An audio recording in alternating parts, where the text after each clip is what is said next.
好啦，乡亲啊，都要过年咯，营养师来提醒大家，过年时啊，食食都爱控制，爱平衡。若是前一顿食伤多，后一顿就食较简单的，甚至跳过一顿无食，啊嘛无要紧。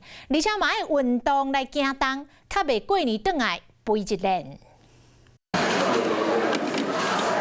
过年后，真侪乡亲拢会惊磅体重，因为惊讲一个磅发现讲又搁加几啊公斤，一个少惊巴肚加一练。年菜之类的一定会吃比较好，因为毕竟过年期间就是想要吃的开心。过年时啊，真侪乡亲拢是大鱼大肉伫食。营养师提醒讲，虽然是免不了食了较澎湃，也不过嘛要注意控制食食甲分量。均衡摄取啊，其实才是大原则。6大类的食物提供6大类营养素，这才是我们真正身体所需要的，也是我们的根本，也是能够长长久久的。所以在饮食上啊、烹调上，我都会建议，其实我们尽量以清蒸、水煮的方式。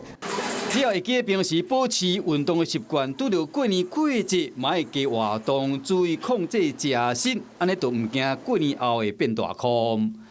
Hello， 我是蒋欣梅，想要抢先掌握最及时的新闻资讯吗？赶快订阅、按赞、开启小铃铛，锁定华视新闻 YouTube 频道。